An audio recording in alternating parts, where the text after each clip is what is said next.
अस्सलाम वालेकुम। Great agriculture debate के साथ बिन्यामिन शौकत हाजिर है। गंदम की स्पोर्ट प्राइस के ऊपर आज बात होगी और ये भी बात होगी कि क्या हुकूमत गंदम खरीदने जा रही है कि नहीं।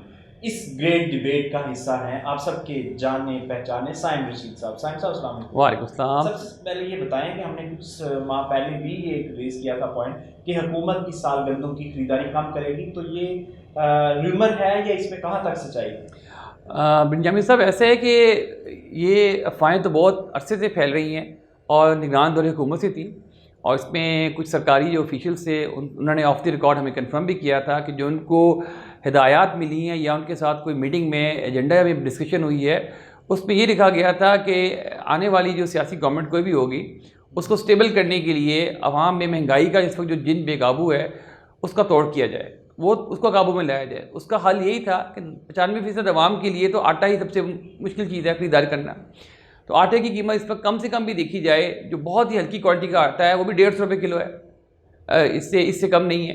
तो इसमें रिलीफ दिलवाने के लिए प्लान यही था कि गंदम की खरीदारी को कम कर दिया जाए, स्पोर्ट प्राइस को उसी पिछले साल की रहने दिया जाए, अनाउंस कर दिया जाए ताकि फार्मर एहतजाज ना कर सके, जो कि उस पर एहतजाज बनता है उसका, और लेकिन ख़रीदारी ना की जाए। तो ख़रीदारी नहीं करेंगे, छोटा फार्मर जो सा है उसके पास तो कैपेसिटी नहीं है कि वो गंदम होल्ड कर सके, उसने कर्जा देना होता है, खाद बीज के पैसे, डीजल के पैसे देने होते हैं, बच्चों की फीसें देनी होती हैं, शादी ब्याह करना होता है, उसके अपने घरेलू इश्यूज़ होते हैं। तो वो गंदम को औने पौने जैसे बिकेगी बेचेगा, और गंदम की प्राइस आपके 2800-3000 रुपये में गंदम बिकेगी, तो आटे की कीमत में 25 से 30 रुपये फ़ी किलोग्राम कमी हो जाएगी, जो कि इस गवर्नमेंट को एक पॉपुलर अवामी सपोर्ट दे देगी। अच्छा साइम साहब, ये बात बड़ी अजीब है कि हम जो पब्लिक है उसको रिलीफ देने के लिए किसान को कुर्बानी का बकरा बना रहे हैं, जबकि किसानों की तादाद भी हमारे यहाँ अच्छी खासी है। कम से कम 50% से ज़ायद जो पाकिस्तान की आबादी है वो इस वक्त गंदम की काश्तकार है। तो आपको नहीं लगता ये एक सियासी हुकूमत के लिए अच्छा फैसला नहीं होगा? ऐसा है कि 50% तो नहीं, जो नए आदाद-ओ-शुमार हैं कि 40% आबादी इस वक्त डायरेक्टली बिला वास्ता ज़राअत से मुंसलिक है, और बहुत बड़ी आबादी है वो 40%।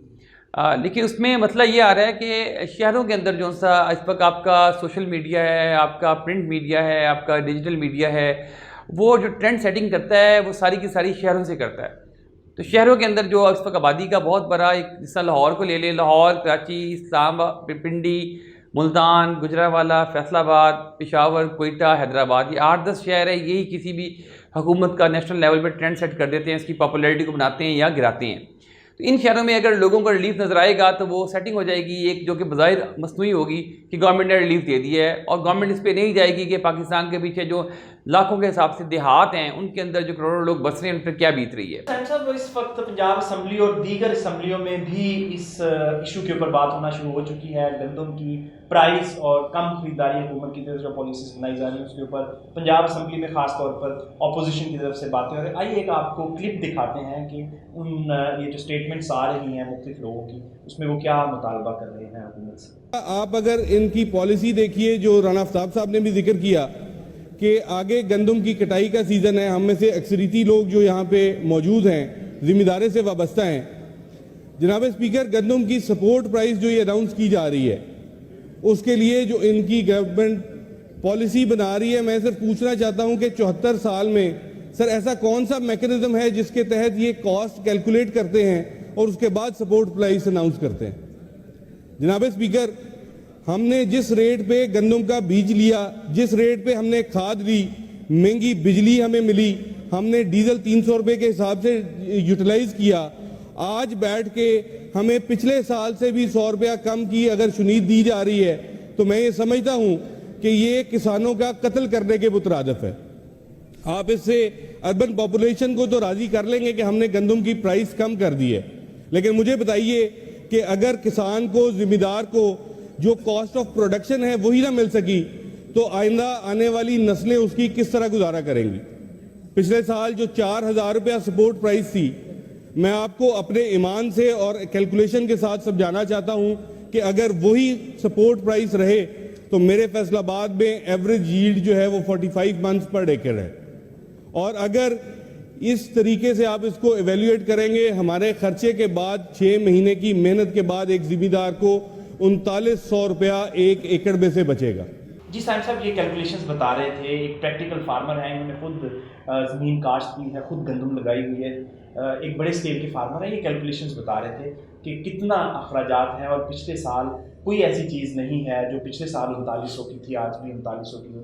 आपको क्या लगता है कि इस वक्त फ़ी एकड़ अखराजात की अगर बात करें तो आपकी कैलकुलेशन के मुताबिक कितने अखराजात? बिन्यामिन शौकत साहब, इस सवाल के दो पहलू हैं। एक पहलू तो ये है कि हुकूमत कहती है कि हम स्पोर्ट प्राइस दे रहे हैं। स्पोर्ट प्राइस का मतलब होता है कि वो उसकी लागत का तखमीना लगाया जाता है एक्चुअल उस फसल का, और उसके बाद उसमें मामूली सा एक प्रॉफिट नफ़ा उसमें ऐड करके फार्मर को एक कीमत दे दी जाती है, जो कीमत मार्केट नहीं देती लेकिन हुकूमत दे देती है, ताकि फार्मर को नुकसान ना हो, अगले साल ये फसल लगाता रहे।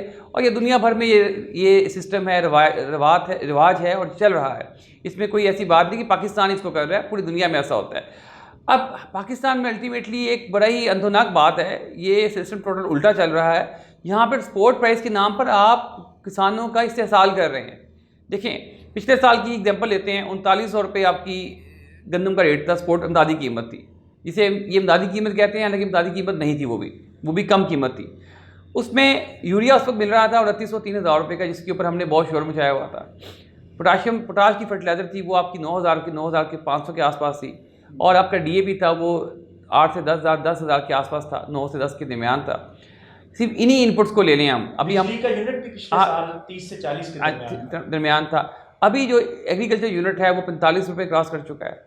यूरिया आपका 60% इजाफे के साथ 5000 पे पहुंच चुका है। DAP आपकी 12000 पे आ चुकी है। अगर जिक्र के इन इनपुट्स की जब किसानों ने डाली थी DAP उस वक्त 15000 का, मैं स्टैंडर्ड बात करता हूँ, 15000 का एक शॉर्ट टर्म में गया था, लेकिन ओवरऑल बात करते हैं तो इनपुट्स की कीमतों में तकरीबन कोई 50% इजाफा हुआ है, इसमें तवानाई की कीमत भी शामिल है। तो गंदम की स्पोर्ट प्राइस में हुकूमत कोई इजाफा ना करे, पिछले साल की स्पोर्ट प्राइस को इसी रेशियो में रखे, तो ये 52-5300 रुपया मिनिमम पर मन बनती है।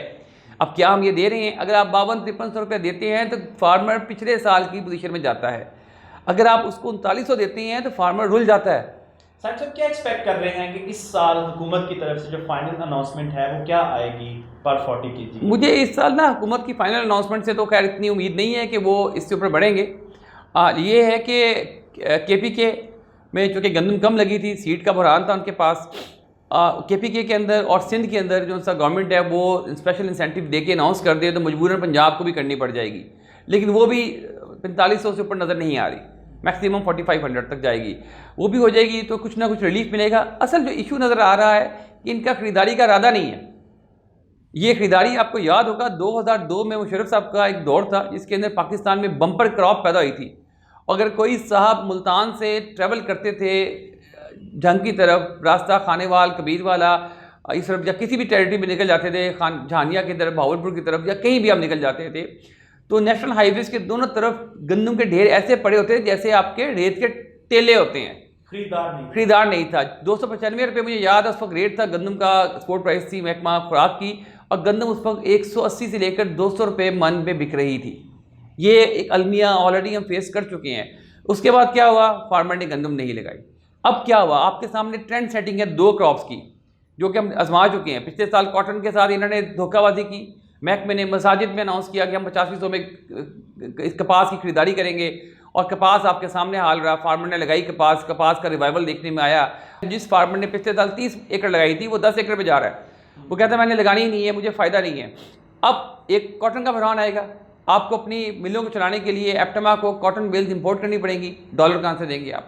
मतलब आप इतनी शॉर्ट साइटेड होकर सोचते हैं जैसे ये, मुझे तो लगता है जो लोग ये फैसले करते हैं उनका पाकिस्तान से तलक ही कोई नहीं है। मकई की बात पे आते हैं। मकई में देखिए जी, इस साल मकई का पिछले साल बहरान आया, बम्पर क्रॉप होने के बावजूद खरीदार नहीं था।